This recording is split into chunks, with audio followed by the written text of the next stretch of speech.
আসসালামু আলাইকুম রহমতুল্লাহি ওয়া বারাকাতুহু। কেমন আছেন? আশা করছি আমিও ভালো আছি।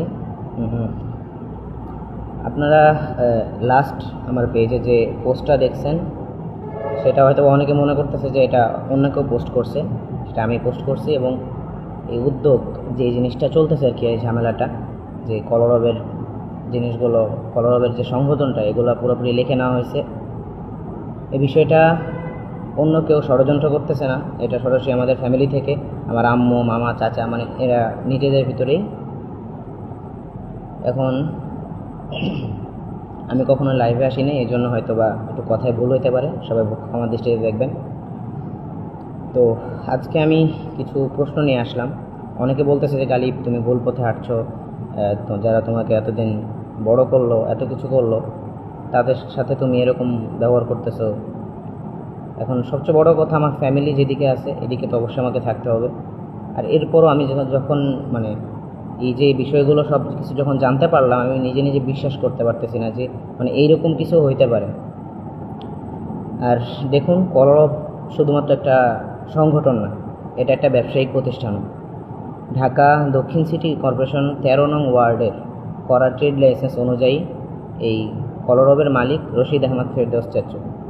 এখন আমার প্রশ্ন হলো, এই কলরব যদি একটা ব্যবসায়িক প্রতিষ্ঠান হয়, তো এটার মানে মালিক, এটার মালিক কিভাবে আরেকজন হইতে পারে? সেখানে আমার বাবা এই প্রতিষ্ঠানটা প্রতিষ্ঠিত করছে, ঠিক আছে, এরপরে তো উনি কাউকে লিখে দিয়ে যান নাই, বা আমার কোনো এমন কেউ নাই, কোনো অভিভাবক যারা কলরবের দায়িত্ব নিছে। আব্বু মারা যাওয়ার পরে অন্য অন্য যারা ছিল আমার ফ্যামিলি থেকে সকলেই ইয়ে করছে যে কলরব যারা চালাইতেছে ওদের হয়তো ভালো অভিজ্ঞতা থাকতে পারে। তো সেই অনুযায়ী ওনারা কিছু মানুষকে দায়িত্ব দিছে যে তোমাদের কলরব তোমরা চালাও। তো এরপরে আস্তে আস্তে এত বছর পরে জানা গেল যে মানে আমি শুনলাম যেইভাবে ট্রেড লাইসেন্স করা হয়েছে, আরও বিভিন্ন কিছু।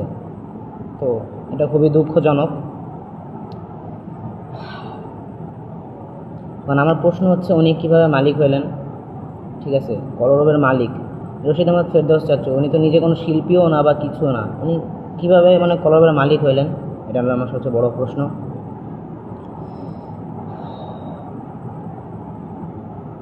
আর আব্বু বেঁচে থাকতে কলরবের প্রযোজনা অনেকগুলো অ্যালবাম হয়েছিল। ব্যবসা প্রতিষ্ঠান না হলে প্রযোজনা কিভাবে করে? B2M কোম্পানির সাথে আমার বাবা আইনুদ্দিন আজাদ রহমতুল্লাহ আলাইহি কলরবের এমডি হিসেবে স্বাক্ষর করেছিলেন। তো একটা সংগঠনে কোনো এমডি হয় না, যেহেতু আব্বু এমডি হিসেবে স্বাক্ষর করেছিলেন, এর মানে এটা একটা ব্যবসায়িক প্রতিষ্ঠান, এটা আপনাকে মানতেই হবে।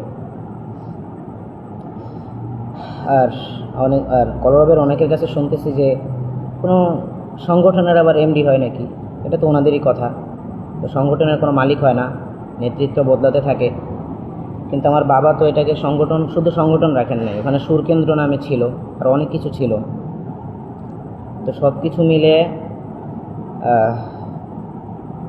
একটু নার্ভাস, ঠিক আছে, একটু সমস্যা হচ্ছে। আর আরেকটা প্রশ্ন, হলিটিউন যে কলরবের চ্যানেলটা আছে, এটা আসলে আমি শুনলাম যে কলরবের সাথে নাকি হলিটিউনের চুক্তি হয়েছে। বিষয়টা আশ্চর্য আপনাদের কাছে নাও লাগতে পারে। এখন হলিটিউনের সাথে কলরবের কীভাবে চুক্তি হয়? হলিটিউন তো কলরবের ইউটিউব চ্যানেল, তাই না? কিন্তু ভিতরে ভিতরে দেখেন এই ইউটিউব চ্যানেলের মালিক নাকি বদরুজ্জামান চাচু।